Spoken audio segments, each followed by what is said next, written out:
just wait for a minute, people to join.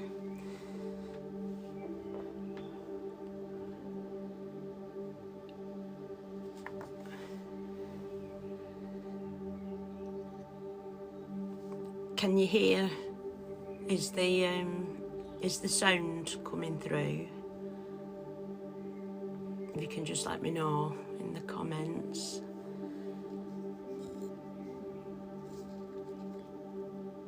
Shalom.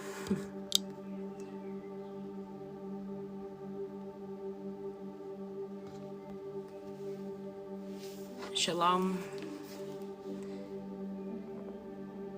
Can everybody hear? I've got a new microphone and I don't know if it's coming through. If you can let me know. Yeah. So, also, can you hear a bit of background music as well? Oh, good. So I've only got myself showing so that I don't keep getting notifications saying that there's no movement on the screen and things. So I don't like being seen really, but I don't want to keep getting notifications all the time. So I'll make a start. I'm starting in chapter 2 because we read the introduction and the first chapter. Or it was actually the first, was it? Yeah. There's a couple of chapters in the introduction and then we read the first chapter on the main part of the book. So I'll be starting in chapter 2. And I'll make a start now. Shalom. Okay, so chapter 2. After Yeshua had been away a long time, he returned to the house of his brothers. One day, while he worked under the shade of a tree, they came to him and said, "Out in the wilderness, by the Yarden, there is a man who cleanses people by immersion in water. He claims strange knowledge and calls himself the Forerunner.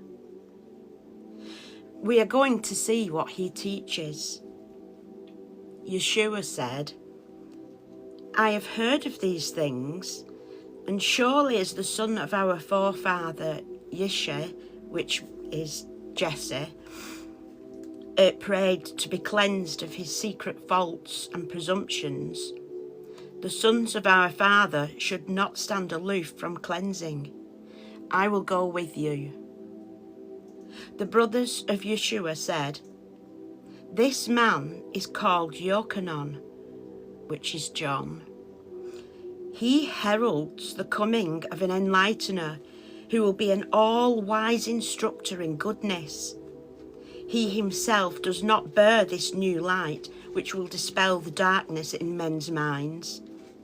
He tells of one who will grant men the privilege of becoming children of Elohim, awakening to the eternal life that part within them that not born of earthly desires."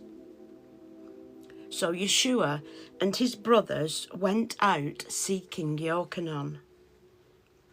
Finding him beside the Yarden at the place of crossing where there was a pool, the hairs on the head of Yochanan were already white. Yochanan, seeing Yeshua among those gathered about him, said, "Look, all of you, here is a man in whom there is no guile, the true Lamb of Elohim, the one we await. For Sethel, sending me forth to baptize, instructed me thus: when you discover a man worthy to be the receptacle of the Ruach HaKodesh in abundance, the same shall you acknowledge as the enlightener." Hearing these words, Yeshua joined with those to be cleansed. But when he stood before the forerunner in the water, Yochanan said, "You have greater powers of cleansing than I, yet you come to me?" Yeshua replied, "The power to cleanse and revitalize with the Ruach is not in men, but in the Ruach which fills man. It is important each should be allowed to do whatever he is called upon to do." Yeshua asked of Yochanan, "What do you know about me?" Yochanan said, "Years gone by, I had a vision of 3 heavenly lights, and as the sun sank, so they rose. A flame of fire went up over Jerusalem, and smoke filled the temple, and a star fell down into Yehuda. The meaning I know, for it was this: the deliverer is born, and woe unto the house of Herod, woe to you scribes and your interpretations of the Torah. The star that appeared and stood over Jerusalem was a child planted into Bethlehem from out of the heavenly heights, as was foretold. And it was prophesied, he would be the deliverer. The fire that burned was the fire of a strange altar. I prophesy great things for you. You are the true son of Elohim. Soon you will see the glory of heaven revealed, and the power of the Ruach HaKodesh will be poured upon you as a stream of pure water. The time has come to proclaim yourself, peace, peace on you whom our Elohim has chosen as his messenger. For you will proclaim the true gospel. Strengthen your heart, for the road ahead is steep and stony. No man is hated so much as one who tries to point out defects in character and attitudes and seeks to guide men along the path of right and beneficial living. Then Yochanan took Yeshua down to the river and baptized him, and he was overshadowed by the Ruach HaKodesh and became fully filled with its power, so his face glowed, and the people wondered and were bewildered, for they did not understand. Yet the face of their forefather Moshe had also glowed after he had been in the presence of the Ruach HaKodesh of Yahweh. Yochanan said, "Go, wait upon the mountainside nearby." Later, Yochanan went to join Yeshua and told him that he was the anointed one, but should not yet make known this to the people. Then Yochanan prayed thus: "We give thanks, O Yahweh, with our souls purified through realization of our misdeeds, and Ruach reaching upward to commune with you. It is by your power alone we have seen the light of truth manifested and come to know the secret of your hidden name. In humility we call you by the name of Father, because you have shown us a Father's compassion and kindness, and because we know you chastise and discipline us after the manner of a father. You have granted us freedom of activity, that we may enjoy blessings of life.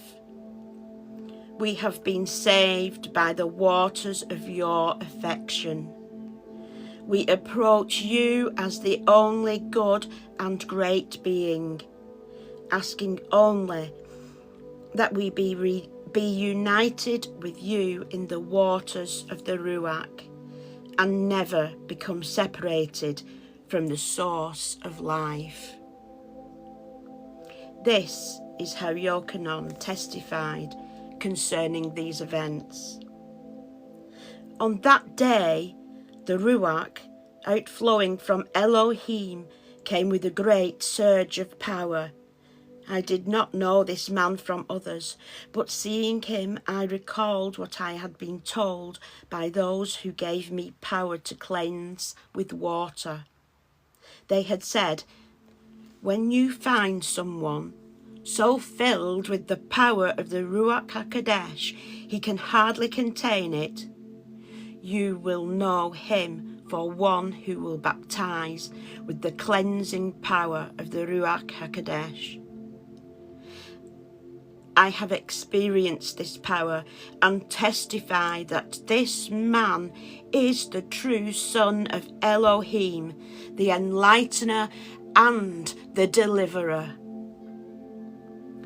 Yochanan left Yeshua on the mountainside, where he stayed 3 days fasting and communicating with the powers above. Then he went back to the riverside.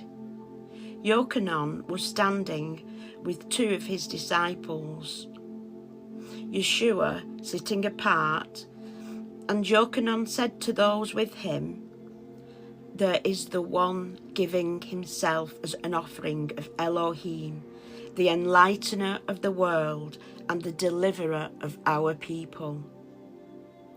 Then 2 disciples went to Yeshua and said, "Tell us about your teachings. Shall we follow your way or that of Yochanan?" Yeshua said, "There is the way of the wilderness, and there is my way, alike in teaching, but calling to different men. What Yochanan teaches accords with the Torah, even as my teaching. Obey either or both. They are the Torah." From that day forth, Yeshua had the power to heal the sick and do many things. But he went out into the wilderness, bordering Jordan, uncertain about his next move. While there, hungry and thirsty, he fought with the flesh, resisting the temptation to go down among the habitations of men and use his powers for selfish ends. The same Ruach of Yahweh, which overshadowed Yeshua, overshadowed the creation. It enlightens outer darkness and bestows life and is eternal. Yochanan was one of those who can see the Ruach of men. And so he knew the nature of Yeshua. These things took place at Beth-Araba, which means the place of crossing. Chapter 3. Coming from the wilderness, Yeshua still retained the full power of the Ruach HaKodesh, having it on trusteeship from Elohim. He would not use it unworthily. At night it shone around him like a pale blue haze, and though many have it, never has another manifested it in such strength. 2 followers of Yochanan the forerunner, one being Andrew, the brother of Shimon, were sent by him to be with Yeshua and accompanied him to the Galilean Sea of the Gentiles. Early in the morning, Andrew sought out his brother and said, "We have found the Deliverer." But at the time, Shimon thought another was meant.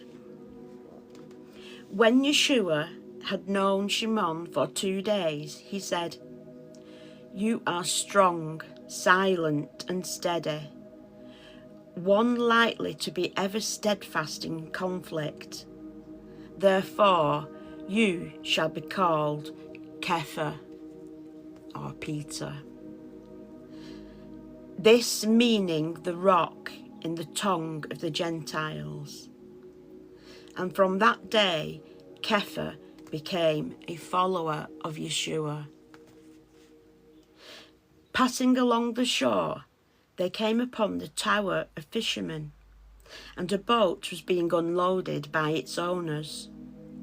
One who accompanied Yeshua said, "Those are good men known to me." Then Yeshua spoke to them while sharing a meal and later said, "Fishing is a good life, but there is a better one. Follow me, and you will become fishers of men." So placing their boat in the keeping of others, they followed Yeshua. At this time, Yeshua spoke with caution, for the people still recalled Yehuda the Galilean, who had smitten the Romans in battle. Yeshua was a man of long silences, and many thought him strange. But he taught all along the shore of the Galilean Sea and called others to follow him. They worked wherever they could, for Yeshua said, "What we offer is not to be sold like common chattel, and we will not take anything without giving value in return." He healed many, saying, "It is not I, but the power from above with me." Some of the disciples said, "It is truly he who heals." But he did not cure all, for in some it created a disturbance, while many were not cured, because this would have done them more harm than good. When asked, "How do you heal?" Yeshua replied, "By the finger of Elohim." This is what the prophets had said regarding these things. These are the words of Yahweh. "I will restore you to health and heal your wounds. Be strong of heart and courageous, neither afraid nor dismayed, for I am with you always." About this time, the disciples questioned Yeshua concerning the word of the Ruach, wherein lay the kingdom of heaven, and he said, "It is like flight of stairs, leading from cellar to roof. They who enter the house are given a place on the stairs, and may step downwards or back, but never up. Though the stair above is not unknown to them, those on the top stair are in glorious sunshine, while those at the bottom are in darkness and gloom." A disciple said, "Many who do not come mock your words." Yeshua replied, "Dogs bite stones, not those who throw them." Someone asked, "Are you the hammer of Elohim?" For all yearn Elohim's intervention, and when that comes we'll rejoice, saying, "This is the day of Yahweh, for which we have long waited." Yeshua answered, "There is a time for sowing and a time for reaping, everything to its appointed time." Yeshua gathered his followers around him and taught as follows. These days are a night of ignorance when all is dark. But I am the light which will dispel the darkness. My light will light your lamps, and you too will become bearers of light. I am the light to point the way, and none can find the way to Yahweh except by the light. I come to testify concerning the Father, for those following my way see Elohim in the light of the Father. Does not a father chastise in love and punish with affection? Does he not give you tasks only just within your power of accomplishment? Even as an earthly father, so with the heavenly Father, who is infinitely greater. Being flesh, we understand earthly ways, but the ways of Yahweh may also be known and understood, for his Ruach resides in all men. Be upright in faith yourselves, and teach uprightness and truth. Fear no man, especially the rich and powerful, for they live in servitude to their possessions and position. You must carry light to many, but few will be those who light the lamp of their lives from it. Do not covet riches, for though few men possess them, all who do are not free, but are themselves possessed by their wealth. Because riches are the possession of a few, all seek them. Even so are my words. Were they possessed by all, none would value them. One said to Yeshua, Master, we are not all like Yochanan, who could surely eat bread made with sand. Is there no easy way? Yeshua said, the only easy paths in life lead nowhere or are cut by others, but the path I point can be cut by none but yourselves. A peddler going from place to place is willing to undergo the hardships incurred through his wandering in order to earn his livelihood.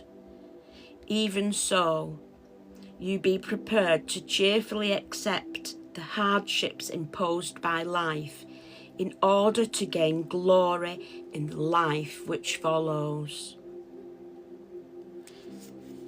If a child is not raised with austerity, can it enjoy the pleasures of later life? Only the foolish parent overindulges the child, and if it is done in the name of affection, the parent is either a hypocrite or irresponsible. Now, close by there was a well, and the disciples were drawing water for drinking. Yeshua called them over and said, Do you find the water refreshing? They replied, Yes, we have drunk our fill and are refreshed.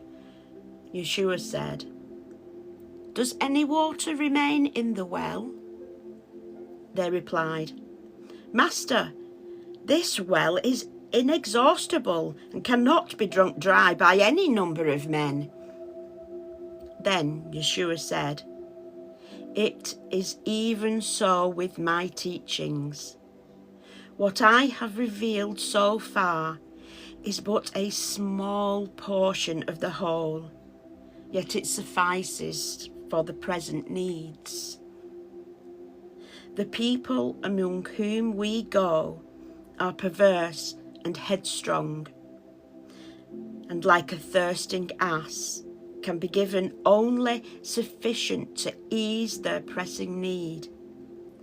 If they say to you, "This is beyond our understanding," or "You have told us only in part," recall this well and the refreshing water you obtained from it. One of the disciples asked, "How shall we judge what people do, whether it be good or whether it be bad?" Yeshua said, "If you are unsure whether a person's actions be good or bad, incline in his favour. If anything be interpreted favourably or otherwise, then interpret favourably. Do not seek for wrongdoing, like dogs chasing a foul smell. If a good man does something appearing to be bad, then withhold judgment, wondering whether there be some good motive behind it. Yet do not be easily hoodwinked.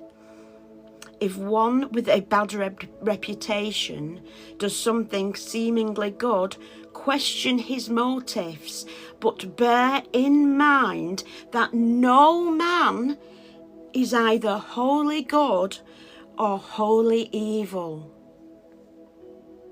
Yeshua said, "Fortify yourselves with the knowledge of truth as I have imparted it to you. Rejoice in the knowledge that you stand within its everlasting light." The disciples said, "Master, we are grateful for what you give us. We know each of us is a part of the everlasting Ruach. We have truly found truth and see it more clearly than others. We are the children of light and of the Ruach, even as we are the children of the Father. None of us can ever repay you, for we have been given a treasure beyond riches. Only the Heavenly Father can provide proper recompense for your labours among men." At this time, Yeshua was teaching his disciples at a place apart, for he was still wary of the people, but he and the disciples went among them to earn their bread. Yeshua healed many, but to his disciples he said, "I have not come to strengthen the bodies of men, but the Ruach.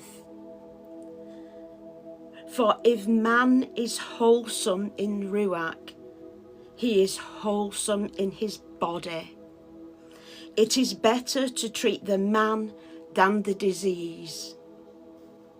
One day, a disciple, returning from his labour, said to Yeshua, "Master, we work all day and scarcely sleep at night. Yet when we tell of your teachings, we are abused and mocked by the people. Where is the benefit in this? Should we not be treated otherwise?" Yeshua said, "When I was a boy, the poor would gather about my mother's door, for she always had an extra loaf in the oven for them. One day, a beggar, having been fed often and now perhaps considering it his entitlement, found fit to scold her. For this day she was not well, and therefore slow. She, not being used to this, began to weep. So I say unto you, do not let the talk of the thoughtless tongue perturb you, for this is only a foretaste of what is to come. These things are refining processes of the Ruach. Therefore, rejoice for the benefit rather than the sorrow for the hurt. For when my mother cried, I said to her, dry your eyes and be happy, for now you can perform your charitable acts to perfection. Had those who stood about the door praised you, the deed would have been less worthy, having been done for their praise, and therefore not entirely out of charity. Many do good works because it increases their self-esteem, but charity is not giving the bone to a hungry dog, but giving the meat when hungry yourself.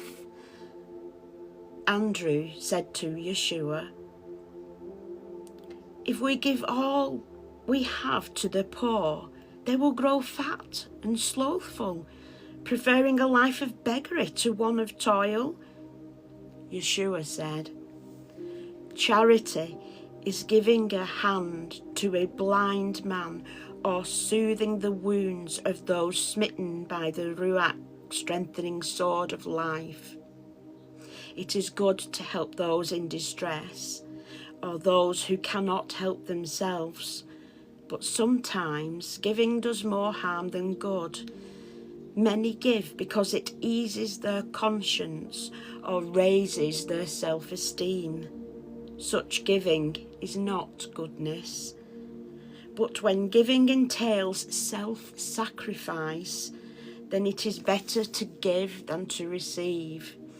For the benefit lies in the sacrifice made, not in the thing bestowed.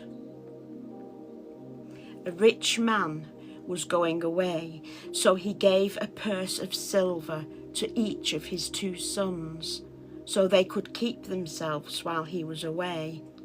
One servant spent the money on merchandise which he hawked round the city, and by being thrifty was able to recover the silver with sufficient over to buy a stall and then a shop. When the master returned, he said to this man, such efforts should not go unrewarded, and made him a gift of silver. The other servant, having the purse of silver, began to spend it on pleasure of life and of ease. So when the master returned, there was nothing left. This angered the master, seeing how hard the other had toiled, so he demanded repayment of the silver. And when this could not be done, he enslaved the man. The improvident servant was unable to understand why the other had been given a gift and freedom, while he was enslaved for being unable to repay. Why he who had no money was given more. Yet I say to you, this is the way of the Father who gives trusteeship of earth's bounty to his children. Likewise, they are given talents of spiritual gold, which are greater than any earthly silver, but these many choose to bury in the ground. For them the day of accounting must surely come. Yeshua tarried long beside the waters, moving from place to place and teaching his disciples according to their understanding. Some were like strong, well-plastered cisterns, holding water without leaking a drop. Others could not retain all that was poured into them. Yeshua taught each only in accordance with his capacity, and some carried more of his teaching than others. One day, at eventide, Yeshua said, "Because you are wearied, and your tasks seem endless, do not despair. What you do may be likened to a man down by the shore whose master has sent him the task of carrying water from the sea to fill a hole in the sand. The sea flows no less, neither does the land become flooded. When the master comes, the man says to him, "This is a fruitless task to which I can see no end." The master replies, "It is one which grows easier with time, and each day you are paid." Two men, finding favour in the eyes of a king, were promised high positions in a distant city, but had to find their own way. They set off together and stayed the first night at an inn where there were many attractions. One man spent the night in drinking and merriment. The other, finding an experienced traveller who knew the road, kept the night in his company. This second man learned that by going a particular way he would avoid a thick forest full of wild beasts. A turning would lead him away from the swamp, and others from a precipice and thorny thickets. He went to bed and awoke early, feeling refreshed, and went his way. The other man, being heavy-headed and sluggish, started late in the day. The early starter, heeding all he had been told, came quickly to the city and enjoyed its rewards. The other became lost in the forest and was wounded by wild beasts. He wandered through swamps and fell down the precipice to die of weariness among the thickets. Now, the thick forest is ignorance. The swamps are delusions. The precipice, the carnal desires, which lure men to spiritual disaster. And the thorny thickets, tribulation and suffering, without which development is impossible. The experienced traveller is a disciple of the light, and the man who reaches the city, one who listens to him. The disciples said, "Master, many people hear our words, but how many take them to heart and benefit? We are trying to bail out the sea with a shell." Yeshua said, "Then you are learning patience and persistence in a good school. If a cloak is placed around a shivering man, his body becomes warm and is comforted. But if it is placed around a boulder, there is neither effect nor response. Though I have told you, the days fly as though carried on the wings of swallows. Do not act as though the day's labour is all important and must be completed within the day. Doing this, you become less able to perform the task. For he who tries to reach out over the edge of his limitations falls into a pit and achieves nothing." Jacob, the disciple, said, "If a man of unlimited wealth says, 'Come and count silver pieces from sunrise to sunrise, and all the pieces counted will be yours,' could the man counting be expected to sleep during the night?"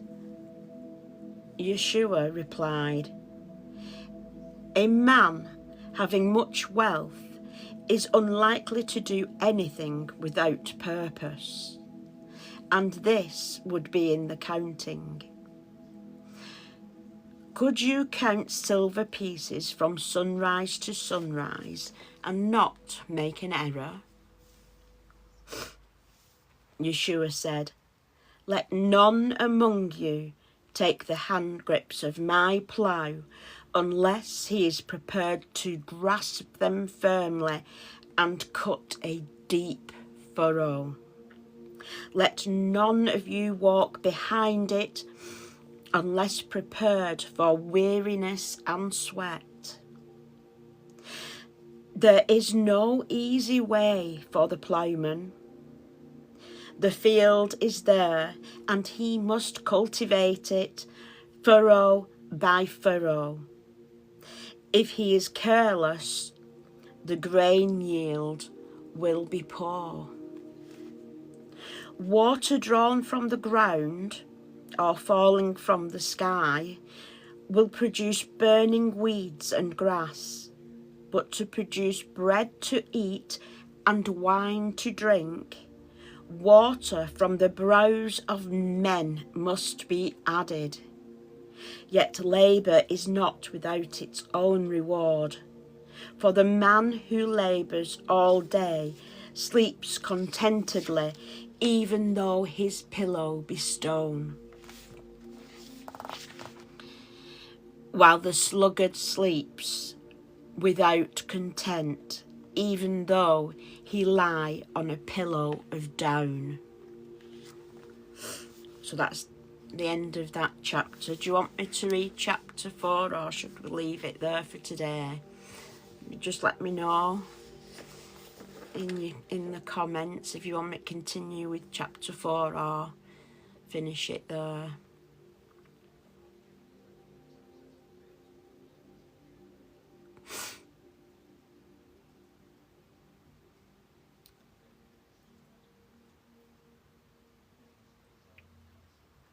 You want to carry on with chapter 4, okay? So, chapter 4. Leaving the Sea of Galilee behind them, Yeshua took the disciples up into the mountains, and others went also. Here there was a house providing warmth and shelter, so they tarried a while, it being the same time of preparation for sowing. One cold night, Yeshua went out from the room where they sat at food to relieve a man guarding the asses, so he might come in and warm himself. Later, the man returned to his charge. When the man returned to his charges, he found Yeshua shivering, for he had placed his cloak around a foal. The man said, "Master, why do you do this? But seeing you have done it, why does not our father provide a mantle for his son?" Yeshua said, "The little one is helpless in our hands, but we are not helpless in the Father's hands. The foal has no choice but to remain in the stall, while I can choose to go or stay, to keep my covering or to give it to another. If Yahweh voided the effects of our good deeds, what merit would they have?" The man said, "I will pray Elohim to make me good even as you." Yeshua said, "Pray that your deeds merit the reward of goodness." Another night, a journeyman came, seeking shelter and warmth, and was given hospitality. He said to those who made him welcome, "You are blessed indeed to live here in warmth and comfort, while I must ride the inhospitable roads for my master." The following morning, having been well provided with sustenance for the road, he said to Yeshua,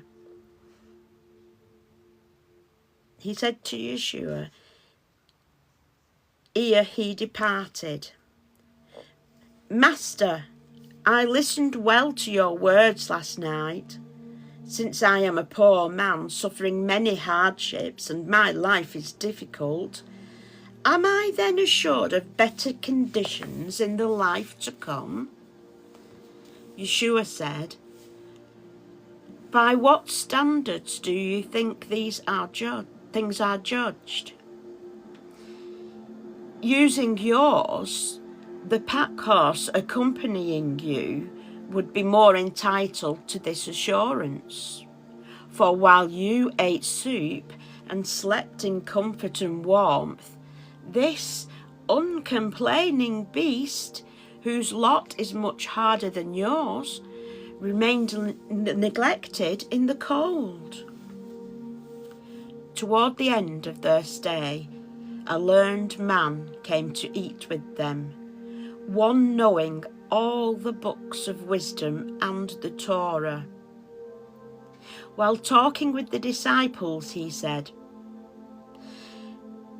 because of my knowledge, I am a man of no mean position, and many men are silent before me when weighty matters are under discussion. Yeshua, overhearing this, said, take no credit for yourself concerning your knowledge, but compare yourself to a borrower who has a debt to repay. Does the borrower receive credit for repaying what was borrowed? Therefore, take no credit for the wisdom you dispense. And as to the acquisition of knowledge, is this not the end for which you were created? When this man had departed, Yeshua said to his disciples, the books of wisdom should be the treasure of all men, for they contain the explanations and instructions of Yahweh. When men say, woe, because I am smitten with calamity, why does Elohim let disaster strike in this manner? Or, why is my lot in life unlike that of others? Be sure they have not unlocked the door of their treasure house. By reading the books of wisdom, you will be brought to an understanding of the nature and intention of Elohim, and life will have meaning and purpose. Without them, you can be likened to a man at sea in a fair wind, but lacking a sail and oars. Reading them, but lacking guidance or understanding, you could be likened to a man at sea with a sail and oars, but without the ability to utilize them.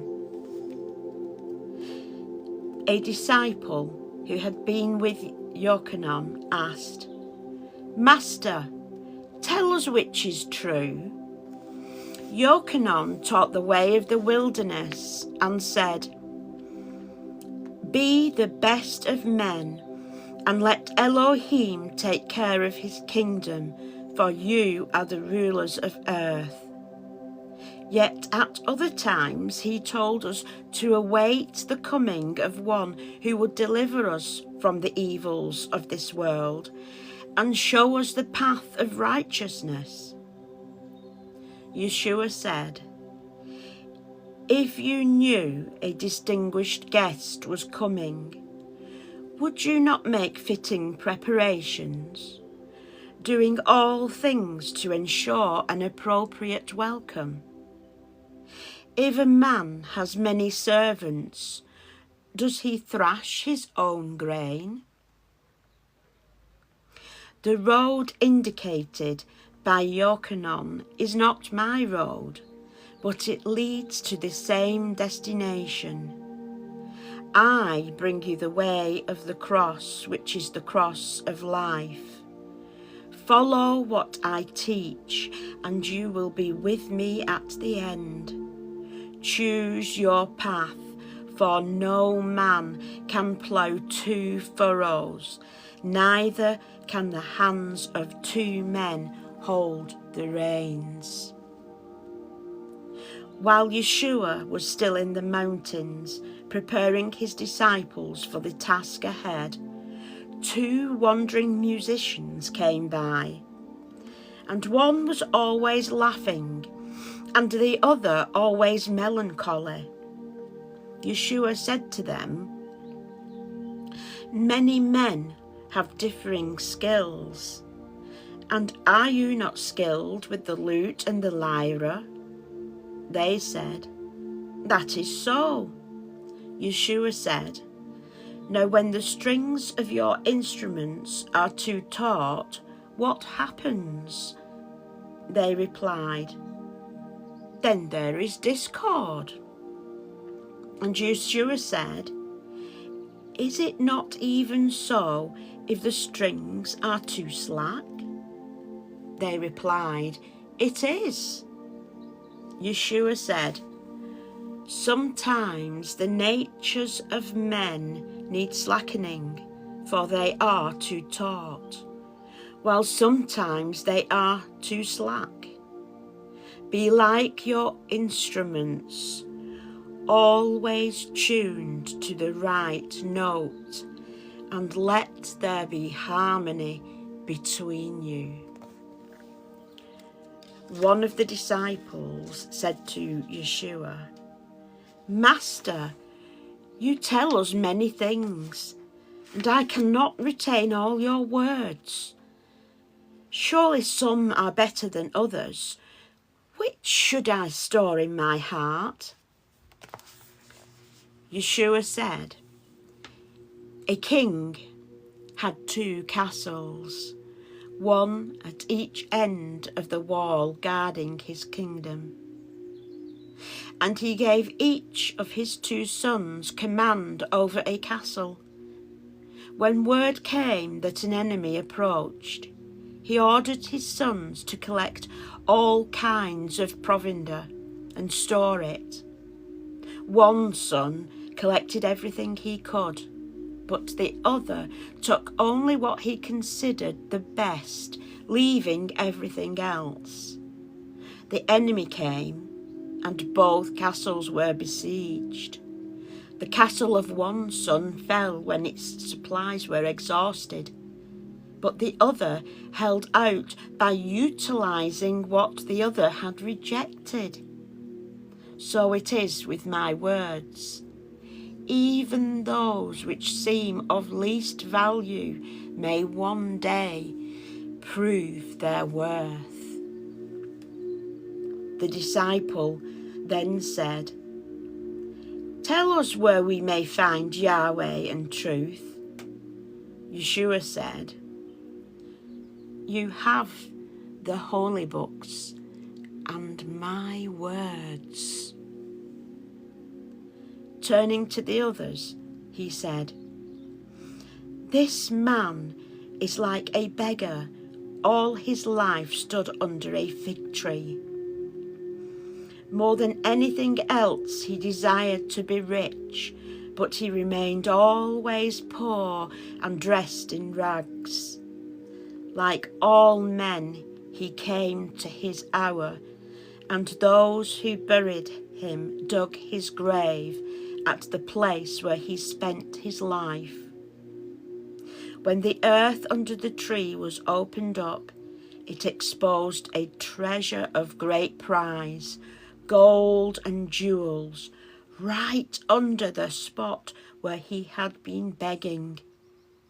How easy it would have been for that man to be rich." One of those to whom Yeshua spoke said,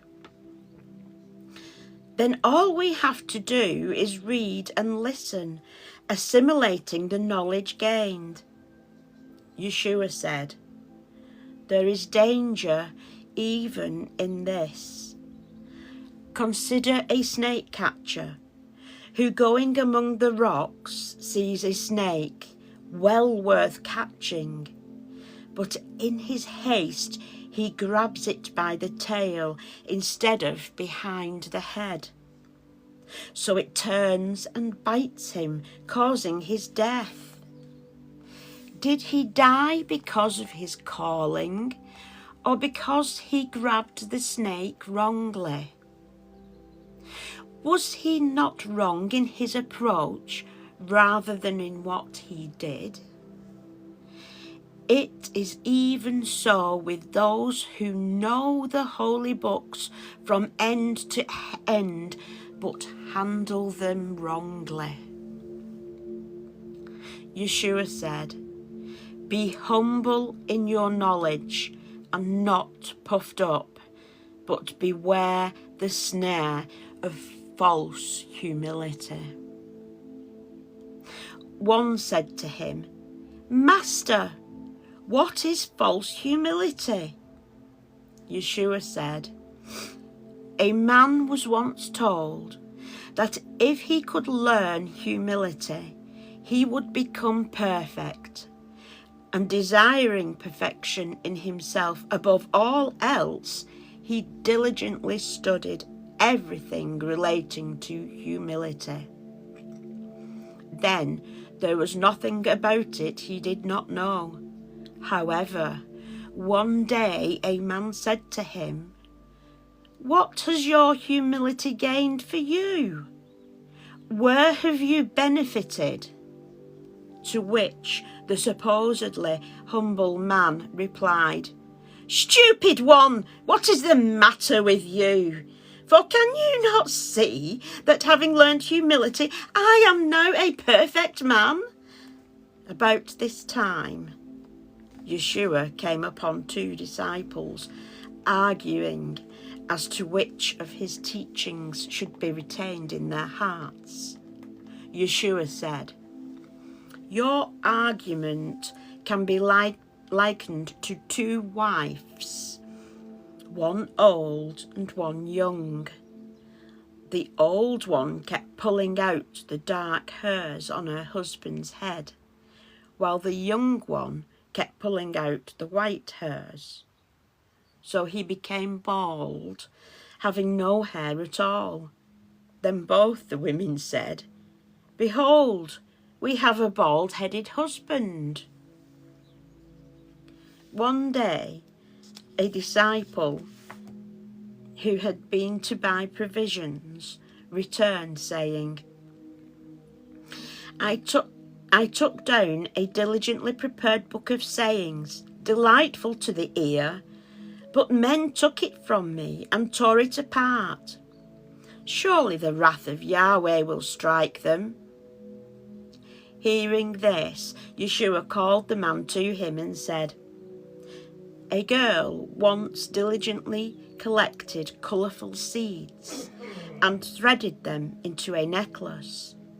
But when she put it on, a youth came along and pulled it, scattering the carefully gathered seeds.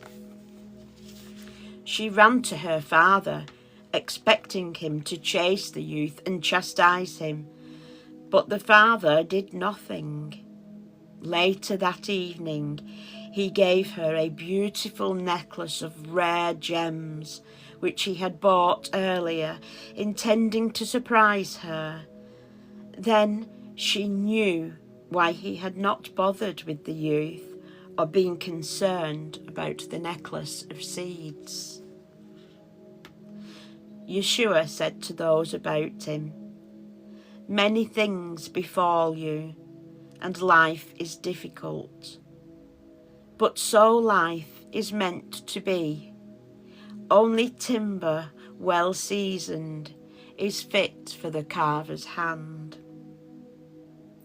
A carpenter once sent his 2 sons into the forest to cut timber, and they came upon a mighty tree, one without branches, going straight up with sound, well-grained wood.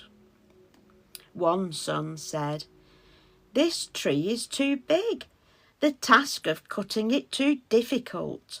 Let us find another which is easier to deal with."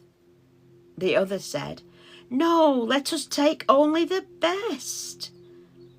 But the first one goes further into the forest and comes upon a tree partly rotten and soft. Now he, with the rotten timber, returns first, while the other comes 2 days later. If the carpenter be wise, he rejects the timber brought in first and chastises his son, rewarding the other when he returns. But if the carpenter be pleased with the first son's early return, accepting the timber and building with it, placing it as a beam support, so the upright post breaks and the beam falls, killing a man, how shall the blame be apportioned? The easy way is rarely the best. Yeshua said, "Fear not the hostility of men, nor the wiles of the world. Rise above your conditions. Be like the water lily, which rises out of the mud, up through the murky waters, into the sunlight above. Strive always to rise above your circumstances, for in striving you gain strength." The man whose path through life has been easy is never as good as the one whose path has been difficult. Life has 2 purposes only, to test and teach, and for that earth is perfect. Regard each other as brothers, cherishing in sickness and supporting in trouble. Never praise yourself, and if you have virtues, let others discover them. Be careful with whom you associate, for if a man enters a tannery, though he carry nothing away, a bad smell will accompany him. Oh, I've got a puzzle.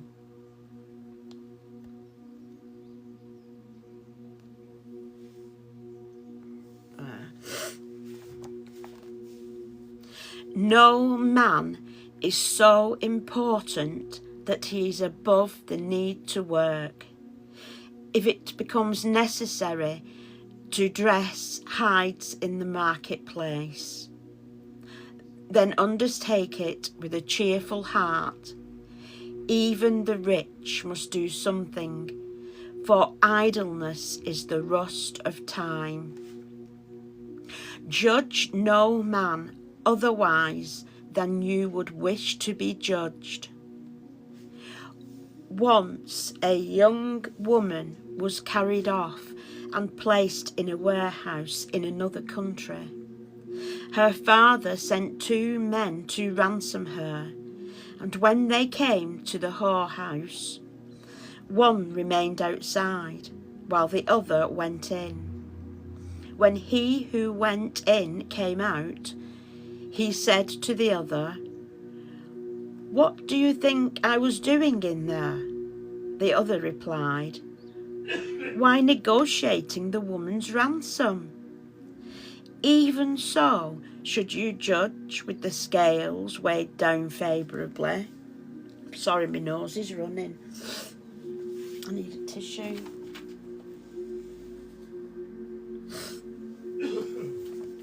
Yeshua taught his disciples thus: all things a man possesses, his talents and his skills, are gifts bestowed by the grace of Yahweh. The inheritance received by anyone should be regarded as something received in trust. And it is true that if they deal with it wrongfully or selfishly, payment will be required. One of the greatest of life's tests is the challenge of wealth or possession, and few are those who successfully meet it. Therefore, do not envy those with wealth and position unless they deal with them wisely. Otherwise, pity them, for they have failed to rise above their test. A wayfarer once came to an inn. Finding no one there, went in to the eating hall, where he found a table set with all good things and many kinds of food and drink. So he sat down and helped himself, thinking, "No one else is here, so all this must be mine, and if mine, I can do with it as I please." However, when the innkeeper returned from where he had been, the wayfarer could not escape the accounting. The rich are responsible for providing the needs of the poor, whether by work or food. This, above all, is the prime responsibility of wealth. And if a rich man says this he cannot do, then his riches witness against him. For if a poor man has a loaf of bread, he will share it with he who has none. And a beggar at the door of a poor man receives better treatment than he does at the doors of the rich. Yet the rich have the most to give. And this is the sin of the wealthy. Riches of themselves are not sinful. It is what they make of men that brings them to ill repute. If they were properly regarded as something permitting the possessor to study the books of wisdom and to redress the wrongs of the poor, then they would serve a good end. Let the rich ask themselves with sincerity, am I not wealthy because of my lack of charity and the exploitation of others? Is it not because I love myself more than my neighbours? It is dangerous to be near a man without wisdom. He is like a tree with many fine branches, but few roots. The winds of adversity blow, and he is uprooted. Choose your friends with great care, measuring them against the words of wisdom. The man who is himself a good friend will never lack friends, but those who think they have many friends have none. The loneliest person is one living for himself alone, but it is better to be lonely than to be in bad company.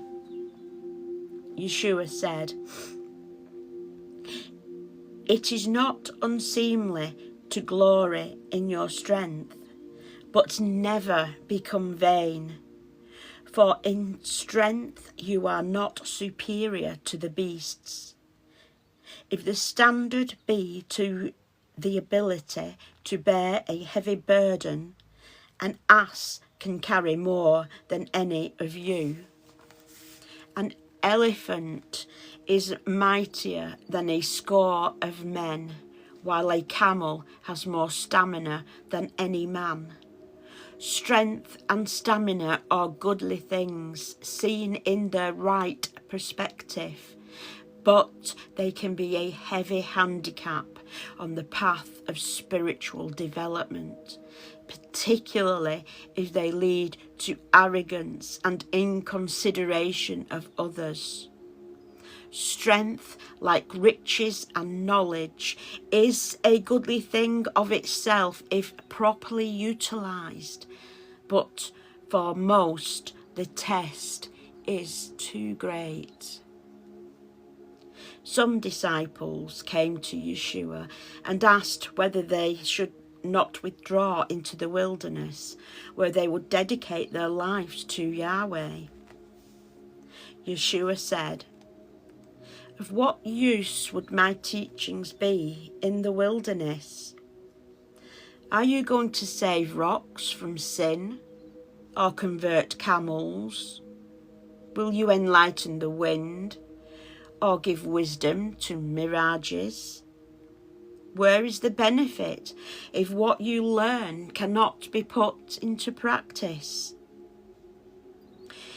Learning and good conduct must go hand in hand, and the greatest wisdom is that which teaches men to live in harmony.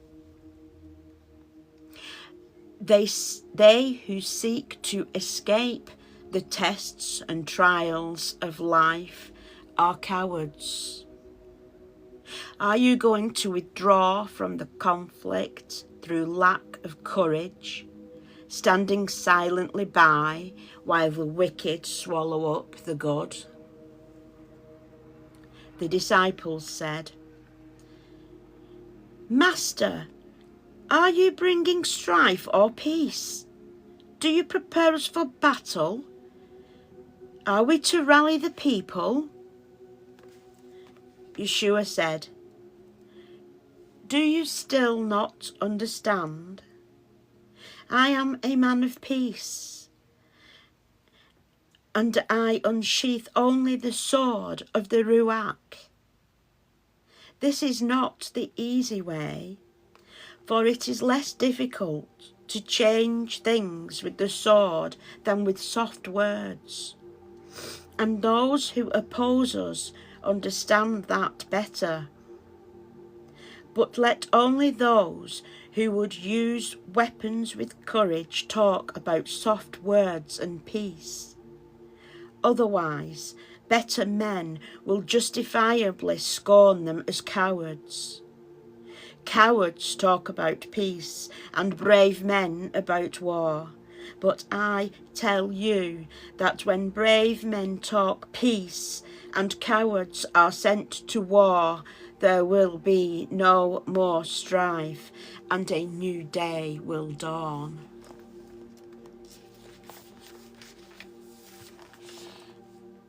A disciple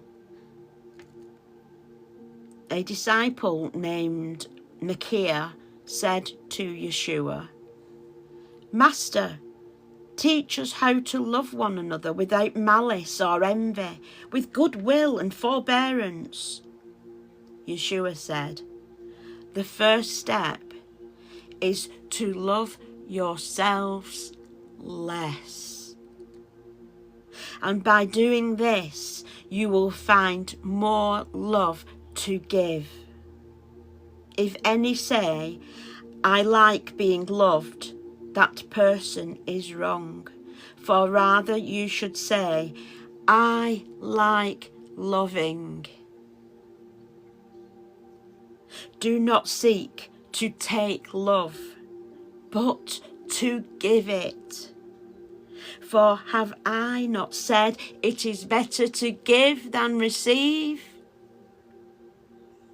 Another disciple who had believed in bodily resurrection said, "Master, what proof can be given that there is life beyond the grave?"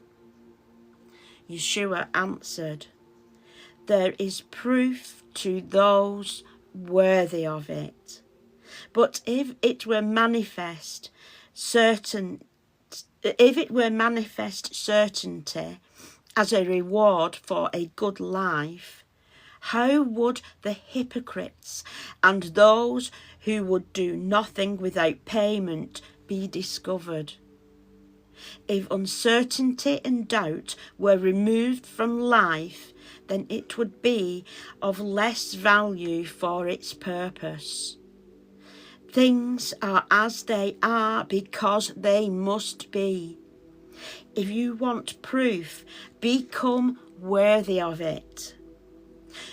You will not be denied it even here, but you must seek diligently.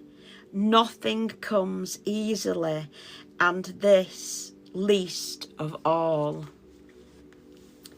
Before they departed from that place, a disciple said to Yeshua, Master, now that we go to take our burdens, tell us how to avoid wrongdoing.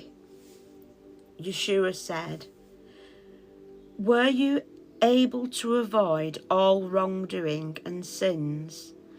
Such is the known frailty of men that I fear you would fall into another one, that of false pride. Look at the falsely pious ones, who glory in their righteousness, and this is not the least of their sins. Having taught in this manner, and said these and many other things, Yeshua departed from that place on the mountainside, and went down to carry the tidings concerning the coming rule of Elohim to the people. Chapter 5. Yeshua went with his disciples into Yehuda and taught there. At this time, Yochanan of the wilderness, who heralded the coming of Yeshua, was baptizing at Aenon, not far from Salem, because there was a plentiful supply of water in that place. A great number of people came to be cleansed in the waters, for Yochanan was still free. At this time there was much disturbance in Samaria, and many soldiers were coming and going, for a false deliverer had arisen and proclaimed himself as Yahweh's anointed. The people were restless, and there were many rumours, but Yochanan had no dealings with any of these things. Yet some said the false deliverer was a follower of Yochanan, but this was untrue. The disciples of Yochanan came to him and said, Respected teacher, some time ago you testified concerning a man who came to you on the other side of the river. Now he has started to baptize, and his teachings gather many men to him. Yochanan said, No man can speak with authority concerning Yahweh without his sanction, but this man I know to be a true messenger and the worthy son. They said, He also heals. Yochanan replied, No man can heal except through the power of the Ruach HaKodesh, and this man has that power. I have said, I am not the Messiah, neither am I any other whom men seek. I am the forerunner sent to herald his coming. The bride belongs to the bridegroom, but he who stands at the bridegroom's right hand to support him is pleased when he hears the words spoken by the bridegroom. That pleasure is now mine. but not for long.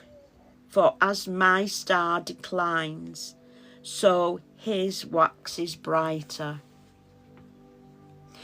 Iokanaan feared no man, and condemned hypocrisy and indifference to the Torah wherever he found it. He was the rod of the poor and unlearned, and a staff to the weak and oppressed. He was incorruptible and spoke forthrightly, never hiding anything within his heart, and condemned wrongdoing wherever it occurred.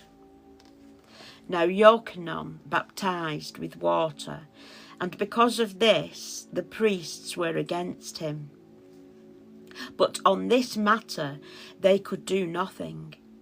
However, Iokanaan had condemned the actions of Herod, who had sinned against his blood and the Torah. And because of this, the people murmured against Herod.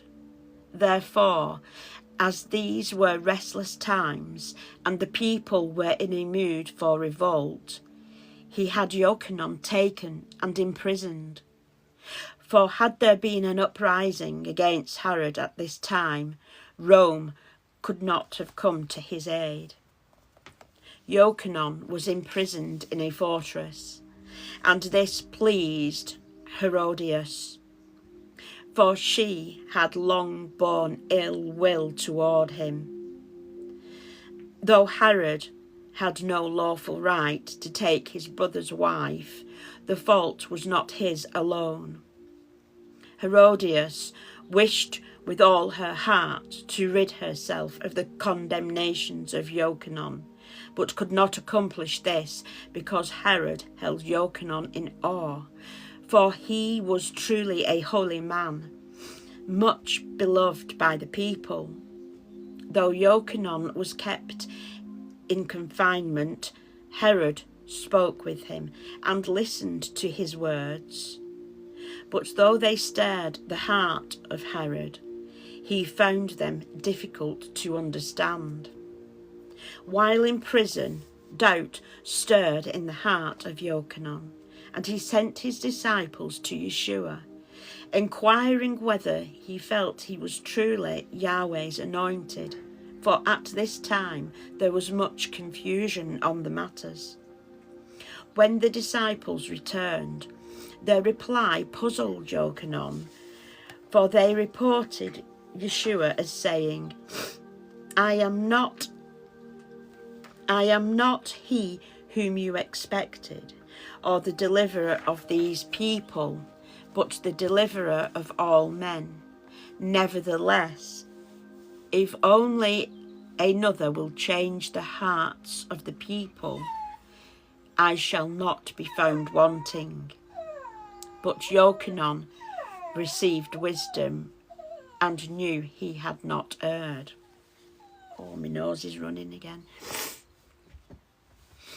Now a certain feast day came, and Herod entertained his officials and the leading men of Galilee. And during the course of the entertainment, his daughter danced for the guests. She so charmed and delighted them that Herod, while under the influence of wine and the urgings of others, being so full of pride at their applause, swore to grant her any boon, whatever it entailed. The girl withdrew to consult her mother, who told her to request the head of Iokanaan. Though the request greatly upset Herod and sobered him because he realized the extent of his folly, he himself could not break an oath of this sort made in the presence of his guests. The oath sworn was a kingly one, but Herod was not a king. Therefore, he put it to one of the guests, a learned man, as to whether anything he wished to do would have force within the Torah, or whether he could be bound by an oath made within the Torah. The man replied that even kings were bound by the Torah, and though Herod was less than a king, he had sworn a kingly oath which, if broken, would confirm his lack of kingly authority. However, he said that Yochanan, being a lawbreaker, could not be protected by the Torah, and so the oath was made by Herod stood. So on the morrow, the head of Yochanan was struck off and displayed at the gate. So it was that Yochanan was put to death, because Herod feared his influence over the people. For he declared the coming of a new kingdom, and Herod feared the day of deliverance. Yochanan had said, "I have been sent with many powers. I am with you to point out the way of the Torah. I herald the deliverer and the rule of Elohim." Yochanan had taught his disciples to pray in this manner: "Holy be the name of Yahweh in the places he created to serve his will. Let the coming of the kingdom under the rule of Elohim not be delayed beyond our days, but come in the time which is at hand." When the followers of Yochanan heard what had happened, he took charge of the body of Yochanan and laid it in a tomb by the river. There was a loud outcry from the people, who said, "Why should our prophets be treated in this manner? Where is the deliverer?" Later, when Yeshua returned to the river, he found 2 followers of Yochanan and took them to a place of safety.